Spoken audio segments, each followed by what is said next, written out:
The headlines for today: U.S. Special Envoy David Stratefield is currently in Ethiopia holding talks with the government, the AU, as well as the UN.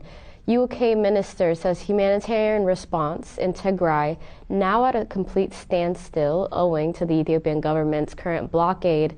And Bloomberg article says outsiders' attempt to mediate the Tigray conflict has failed.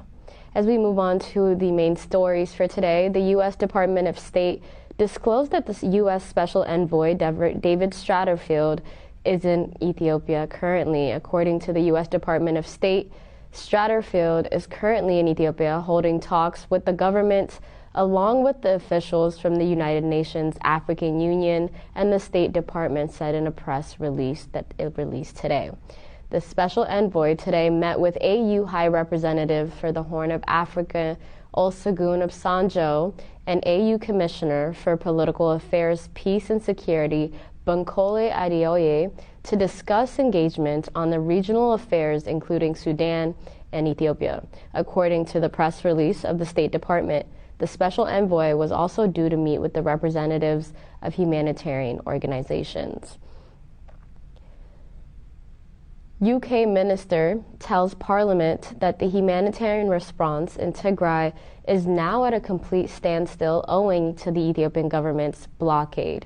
Answering a question submitted in writing by a parliamentary member, Lord Goldsmith, the Foreign Commonwealth and Development Minister said the conflict is causing appalling suffering to the civilian in its population. He said over 400,000 people in Tigray are now currently living in famine-like conditions, and almost 30 million are in need of urgent humanitarian assistance across the entire country. Lord Goldsmith noted that the humanitarian response in Tigray is now at a complete standstill, again owing to the de facto blockade that's ongoing on the region imposed by the government of Ethiopia since July of 2021. He said his government is working with its international partners and humanitarian agencies so that the relief can be delivered to Tigray as quickly as possible in the event that the access is granted or when there is an easing of the blockade. UK funding to the crisis in northern Ethiopia has included support to help strengthen the humanitarian logistics, improve the security of the response, and augment civil-military coordination. The minister said all parties to the conflict in the north must agree to the ceasefire and allow aid to reach the people that are currently in dire need. The GSTS, Society of Tigray Scholars and Professionals, condemned the threats made against the Ethiopian Patriarchy and called for the immediate intervention by the religious leaders of the whole world. GSTS wrote an appeal to the religious leaders across the world to bring their attention the grave threat by the Ethiopian government against His Holiness Abuna Matthias, the first Patriarch of the Ethiopian Orthodox Tewahedo Church. GSTS strongly condemned the threats made against His Holiness by Daniel Kibret, special advisor to Prime Minister Abiy Ahmed, on his recent appearance on the Ethiopian satellite television. The threats came after an interview by His Holiness in which he condemned the gruesome killings of Tigrayans who were burned alive in Benishangul Gumuz region of Ethiopia by the Ethiopian and Amhara regional state security forces. His Holiness also mourned the ongoing genocide against Tigrayans by the combined forces of Eritrean and Ethiopian armies and the Amhara Special Forces, as well as the militia, and expressed his sadness on the tragic state of Ethiopia currently. He spoke against the war and the heinous atrocities committed in Ethiopia in his role as religious father and spiritual guide, as consistent with his principled approach against the atrocities wherever, by whomever are committed. GSTS noted that both ESAT and Daniel Kibret are major actors of the genocidal regime of Prime Minister Abiy Ahmed, and they said that ESAT is the Amhara extremist version of the infamous Interhabme Hutu extremist radio, also known as RTLM, known for making a call to drain the sea, quote-unquote, in a bid to incite violence against the Tigrayan ethnic minority. Daniel Kibret acts like the Nazi propaganda minister, Joseph Goebbels, as chief advisor of Prime Minister Abiy Ahmed, as GSCS said, adding that he has appeared on other media outlets to disseminate hate rhetoric and incite to violence by the Ethiopian regime to call for the exterminations of all Tigrayans. The U.S. government recently strongly condemned Daniel for his dangerous, hateful rhetoric. It is said to be recalled that His Holiness, Abuna Matthias, many attempts to speak out against the genocidal war on Tigray have been thwarted. According to GSTS, His Holiness has lost his personal freedom, and more importantly, his devout followers have been denied his spiritual guidance. His right to liberty and security is breached. His life is in real and imminent danger from the state security apprentice. The statement stressed and added that the Ethiopian government is not only interfering in the affairs of the Ethiopian faith, but also persecuting their leaders in blatant violation of the separation of state and religion. GSTS appealed to the religious leaders to condemn the threat on His Holiness Abuna Matthias and the leaders of other faiths in Ethiopia, and called on the government of Ethiopia to ensure his security and freedom to discharge his responsibilities. They further appealed to the religious leaders and the international community to heed the calls of His Holiness Abuna Matthias and openly condemn the currently ongoing genocide against Tigrayans. UNHCR faces a funding shortfall to meet the needs of refugees and IDPs in Ethiopia. The United Nations High Commissioner for Refugee, again also known as UNHCR, said it only received 13% of the $205.4 million it wants to meet the needs for internally displaced persons and refugees within Ethiopia. In its latest Northern Ethiopia emergency update, the report said it has received only $25.9 million out of the $205 it wants to meet the needs of 93,500 refugees and asylum seekers in Ethiopia, as well as 2.6 million IDPs. The funds are needed to meet the shelter, education, and health, as well as water and sanitation needs of all refugees and IDPs in Ethiopia, as the UNHCR disclosed. Bloomberg says outsiders' attempt to mediate the Tigray conflict has failed to no avail so far.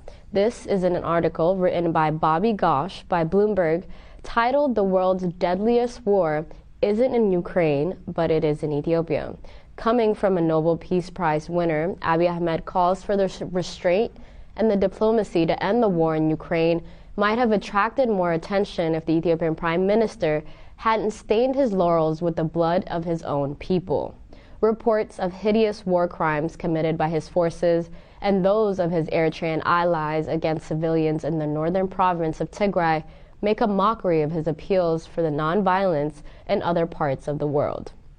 Russia's invasion of Ukraine currently has diverted international attention from conflicts elsewhere, including those in Yemen, Mozambique, and Africa, Sahel, the region that's the south of the Sahara, and Ethiopia, as well as Africa's second most populous nation, a bloody civil war, which is war-torn now for 16 months. Caught in the middle are civilians in the northern province who now face a calamity that is being likened to the horrors of Africa and Ethiopia's past. Mass starvation, ethnogenocide. World Health Organization also said Director General Tedros Adhanom, himself an Ethiopian, says there is nowhere on earth where the health of millions of people is more under threat than the Tigray region currently. Abiy's government, which has celebrated Tedros' elevation to the leadership of the WHO as a matter of national pride, now is trying to tar his name and his status because his family and his origins is Tigray.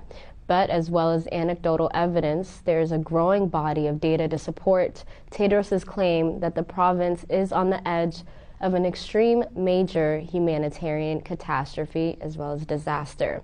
Though the war's true toll is impossible to know, the researchers from Belgium's Ghent University have estimated as many as 500,000 people have died so far, between 50,000 to 100,000 from the fighting alone, 150,000 to 200,000 from starvation, and more than 100,000 from the lack of medical attention. The U.S. Secretary of State Antony Blinken has expressed concern about possible ethnic cleansing in Tigray, but the government in Addis Ababa has dismissed this as complete spurious. Abiy's soldiers are blamed for most of the civilian casualties, especially those from starvation and neglect. Government forces are preventing food, aid, as well as medicine from reaching Tigray. Humanitarian groups say that there are no slouches at other kinds of atrocities, including the recent immolation of Tigrayan men, which even the government-affiliated Human Rights Commission has blamed on Abiy Ahmed's forces. Such outrageous claims are likely to multiply and escalate as the war remains stalemated. While his ground forces seem to have stopped short of an assault on Tigray, where the mountainous terrain has previously proved to be a distinct Tigray forces advantage, Abiy has no qualms about ordering airstrikes that have inflicted heavy civilian casualties, as Michelle Bachelet, head of the UN Human Rights Commission, says her staff and have recommended hundreds of deaths from aerial attacks apparently carried out by the Ethiopian Air Force. The government has completely denied all of these claims. Abiy and the Tigray leadership have both said that they are willing to negotiate an end to the civil war, but neither side has demonstrated much flexibility on their demands, and the Prime Minister wants the Tigray forces to disarm and accept rule from Addis Ababa, while Tigrayans want greater autonomy for the Tigray and an accounting for the atrocities committed by the Ethiopian and Eritrean forces.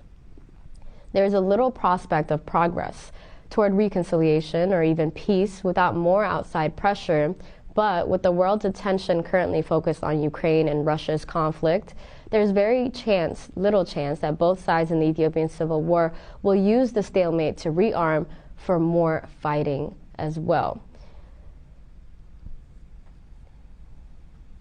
Council of Ministers approved bill on Ethiopia-Turkey military cooperation, including joint military exercises. The Council of Ministers, in its fifth regular meeting held that last Saturday, approved the draft bill on military cooperations agreements with the Republic of Turkey, including agreements on joint military exercises, as well as anti-piracy collaboration. The bill was subsequently sent to the House of People's Representatives for the view and review of approval. Turkey has been one of the key supporters of Abiy Ahmed's regime in its genocidal campaign in Tigray, and thus this bill has in fact been approved.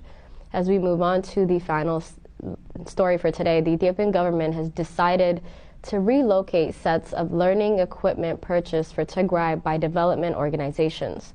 Sources said that 10 million euros worth sets of equipment that were stored in Addis Ababa are currently being moved from Addis Ababa to Kombolcha either tomorrow or the day after.